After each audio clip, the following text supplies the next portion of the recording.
Hello chat, hello gamers. It's been a couple weeks. I should give my 2 cents on what I think of EU5. And I just wanted to tell you guys, I honestly believe this is probably Paradox's best video game yet. I'm very impressed with this game. I did not like it for the first 40 hours. One of the tutorial nations is Holland.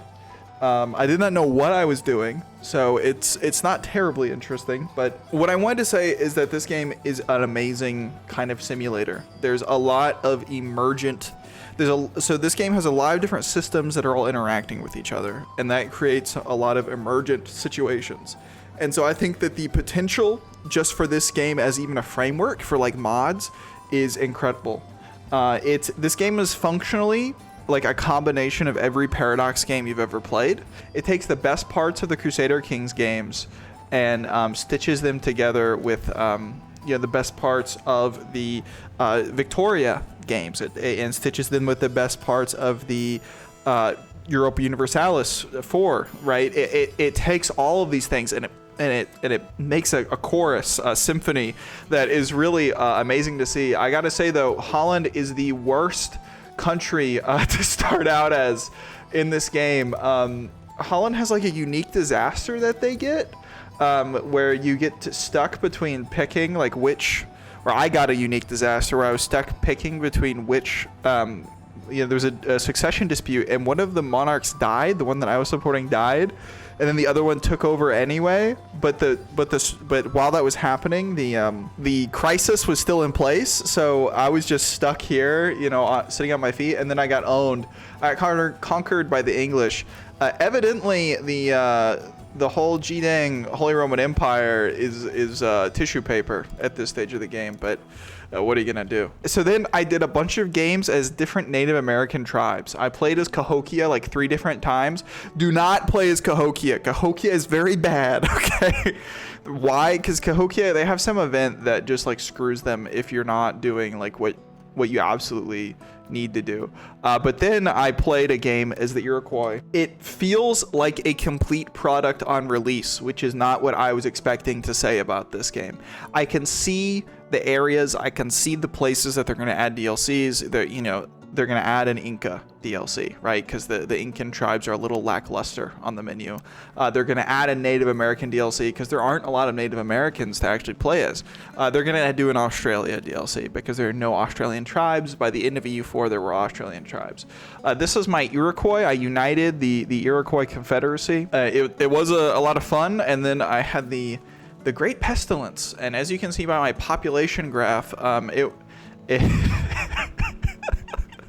was not good. It was not good with the Great Pestilence. It was not good. What happened to the Iroquois? It wasn't very nice. The economic simulating kind of aspects of this game are really, really cool. But building this country up taught me a lot about the economy. I have this other game. I was trying to understand more about how trade worked. One problem that I have with the game, and it's a minor problem, is that in every game, you get into a stupid like marriage union. It's way too easy to get stuck into these. So I was really trying to understand how markets work. Like I created a market here in my island, and then I had a vassal who made his own market, which was great. And then I conquered a single province in China, and I conquered East Timor and made a market down there. I didn't really understand what was going on with the trading in this particular save file, but I have since learned. I also just wanted to show you this Naples game that I did. This is not my finest work, but I think that Naples is probably one of the best tutorial nations for you. The reason why I say that is because they are in a nice, comfy spot where you can slowly build up and understand more of the economy and the politics and the warfare even, because you can expand. You conquer Sicily and then you expand north. I mean, it's just that simple. I did not do that. I tried to attack Tunis.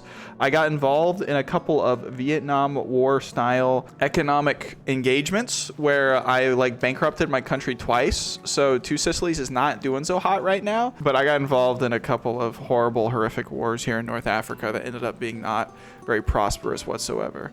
But again, this is another example because we're in a giant union with Castile and Portugal, And my dynasty is actually a Albanian dynasty, because I married into this Albanian dynasty, and now they have gotten their heads on the throne of Portugal, Castile, and two Sicilies. The game that I played and that I'm most proud of at this point is this one. There are some cons. I do have some cons at this point in the game, but I think they're mostly balancing issues.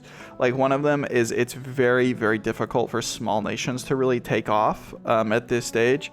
We'll have to see how Paradox chooses to rectify that in the future. Another thing I dislike about this game is it's very slow. The pace of this game is glacial. It's a very slow-paced game. You can love it or hate it, but you kind of expect that. I didn't really understand what I was doing until I got 40 hours into the actual game. So, you know, and most of that time was me spent as Cahokia and the Iroquois. Another thing that I really, really don't like is the tech trees. I don't like how they've opted to make these like Hearts of Iron 4 focus trees for the tech tree. I just don't get it. Like, what's the point? I feel like all of this information could be presented in a way more succinct way than having these convoluted focus trees. I wish that it wasn't this giant sprawling tech tree with all of these different advances. I wish it was more straightforward as to what you need to research for certain bonuses or whatever. The degree to which you can automate this game is actually insane. You can almost have the game play itself for you, and you can just sit there and LARP. I think the automation is very good. And I think that the degree to which you can automate things and kind of cater the game to your tastes is very useful. So one thing that I did not understand, like I said, until maybe like 40 hours in the game, is how the trade system works. Trade in this game is crazy. Trade in this game is cool. I am just sort of automating it. I don't want to micromanage it, but like, as you can see here, we are, oh, that's a lot of gold. We're bringing in a lot of money here as the Sultanate of the Jalairids. If you want to know like what you should do for economics in this game, you want to build a market in your capital, and then you want to go around and conquer other countries and take their economic centers and then destroy them. So that way you can get as many pops into your market as possible. And why is this? Immigration, okay? So like, look here. Oh, this is a perfect example. So your pops can only migrate to provinces in your market. So notice here, we have Nishapur up here, we have Tbilisi up here, and then we have Baghdad down here. We have pops that are leaving our country and going to Nishapur. We have pops that are, they're not leaving our country, but they're settling in like a big urban center in Tbilisi. Or we have pops that are, you know, moving to a big center that's in Trebizond. We don't want that. We want as many people as possible in and around our capital, our heartland, which in this game is in Iraq. So what do you need to do? You need to expand your market, and you need to conquer people. And also it creates a bigger common market. So it sort of, as I understand it, it will mitigate some of the problems that you might encounter with, you know, having too low of a food stockpile or too low of various goods.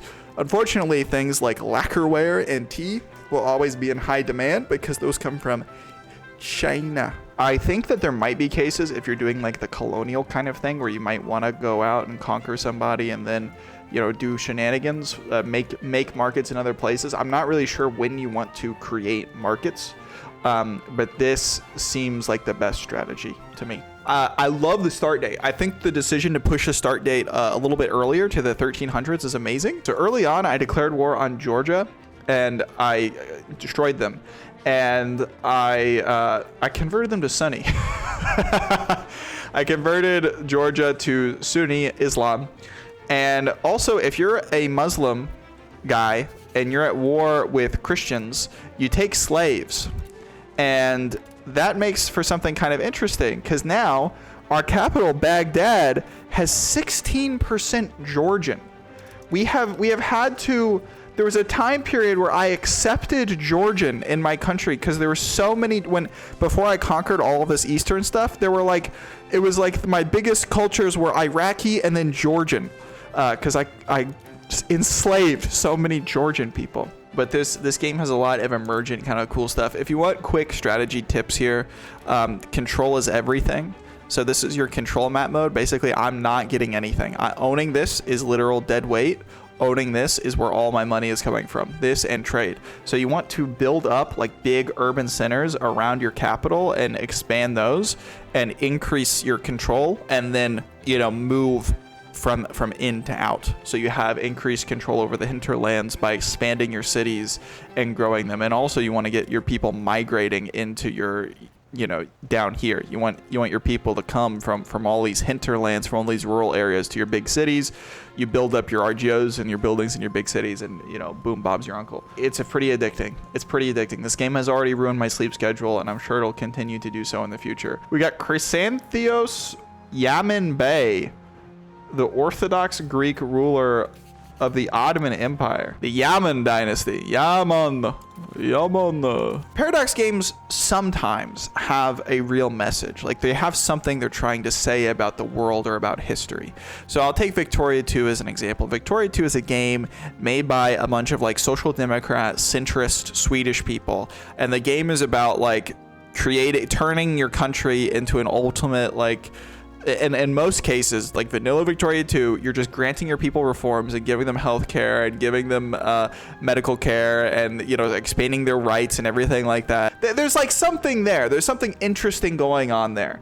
In Victoria 3 suffers from what I would call Hearts of Iron 4 induced ideological brain rot, which is that you can play as a fascist dictatorship, a communist hippie commune, or you can play as like a you know, an ANCAP turbo capitalist nightmare world. And in all of these realms, your buildings and your production and the entire way your fucking country works is the exact same. And I blame Hearts of Iron 4 for this, because I think that you know, for Hearts of Iron 4, wearing ideologies as skins for the sake of having epic focus trees to post encirclements on Reddit. And I think this infected Victoria 3 and made the different governments not very interesting, and it made the game kind of toothless, in my opinion. It made it, you know, whatever the game was trying to say was a lot less impressive than whatever the game was trying to say in Victoria 2, in my opinion. I really feel like this game is trying to say something, and I think that this value system is amazing. I love this system because it feels like Paradox is trying to say something. It feels like they're trying to say, you know, like something about history, something about absolutism, something about this period of time, something about markets and the freedom of trade. And I don't know.